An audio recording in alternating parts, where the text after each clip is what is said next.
you so much for joining me today in the Styling Insights. So today I just want to talk to you about some of my top tips on interior styling. Um, One of them is, and I suppose the first one would be organized. So if you were going in and having a mini makeover renovation, or you're just starting a interior styling project, you need to be organized. So what does that mean? You need to make sure that you have got a budget set in place. That is the first and foremost thing when you're organizing any styling project. Make sure you know what you're actually wanting in that space as well. So create a design board. Get the products or the items that you want in your space. Research first. Make sure it's the actual item that you're after. It's going to fit into your space. So by creating a design board, by just having a budget, and then also having the vision of what you're actually wanting to create. Don't go in it blindly, so to speak, because it will end up being a disaster. It will cost you more money. You won't be happy, because planning in advance and being organized is a top priority when we're actually styling. So making sure that also when you're organizing, that in that space, that the items that you're choosing are going to fit comfortably in that space as well. So measuring the space, making sure you've got the measurements for your actual whether they're furniture pieces, or even if it's a coffee table or a side table that's going to go in between two single couch lounges, chairs, ottomans, something like that. So making sure that you've got the measurements to the exact, because that can also be a disaster. And now another thing is, trust your gut instinct. So if you're not thinking that when you're styling or doing furniture placement, that it's not feeling right with you, well, usually your gut is a good indicator that it's not set out right. So just keep tweaking until you've got that, I suppose, alignment between how you're feeling and how your furniture and your room is set out as well. Because there's nothing worse than having that I suppose uncomfortable feeling within yourself that your room isn't set out to reflect how you actually want it to be, and making sure that it is aligned with you.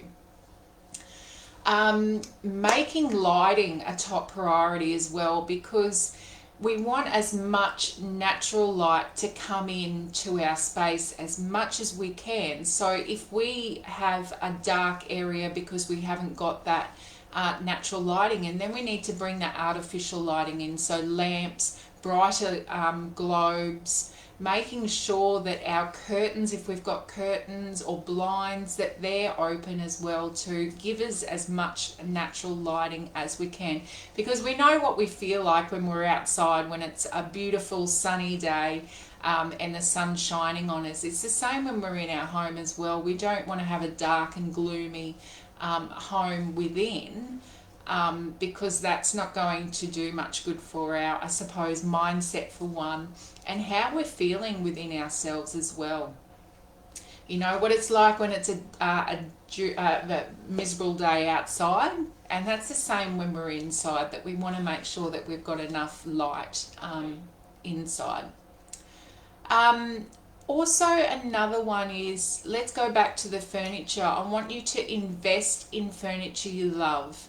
So do a lot of research. Go have a look online first, and then physically go in store and make sure that these furniture pieces are absolutely ones that you love, because they're a costly investment into your home.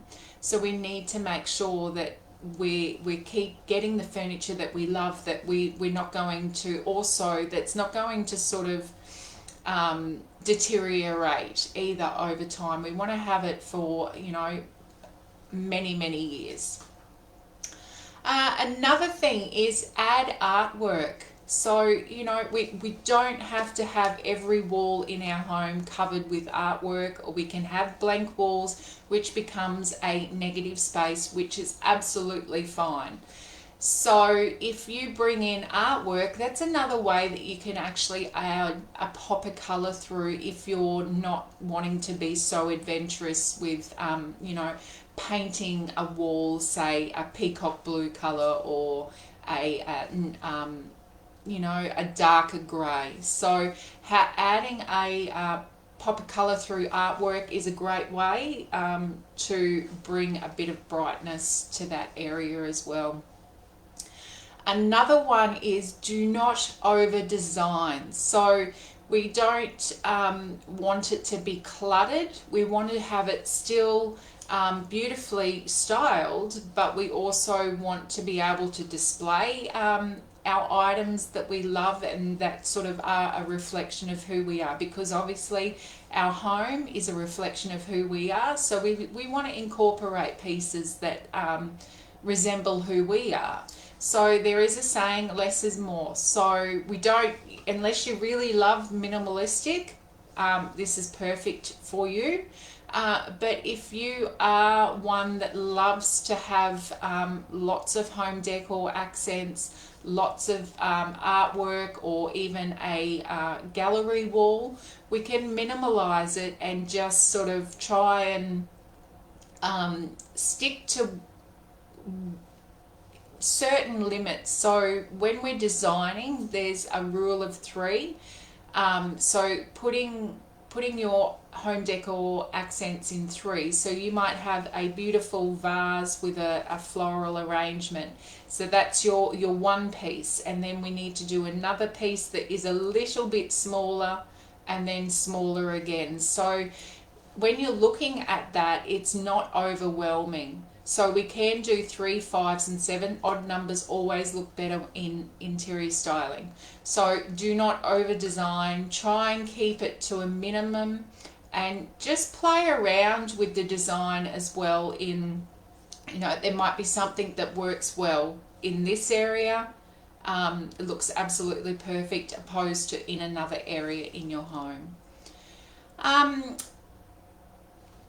The last one that I want to share with you is always edit. Nothing is permanent. So, you know, we have, we first move into our homes, we love the style that we've created, and we do evolve and we do outgrow what we have in our homes. So we can always tweak it and make adjustments within the home, whether it's just a simple change of color palette. So that could be through your cushions, it could be through your throws, artwork, your rugs, or it could just be a simple edit of changing your dining room table that then, you know, pulls it all together. So just remember, we can always tweak our home style, and because we do evolve, and we do outgrow what we actually have as our original styles. So don't be afraid to try and make certain tweaks in your home as well. So I hope you have found this valuable. Please, if you're watching the replay, #replay, I'd love to know who's coming on later on to join and watch this video. If you do have a styling dilemma and you would love for me to talk to you on the styling insights, please comment as well or send me a message. And until then, stay safe and be kind, and we will be back next week with a new styling insights. Bye for now.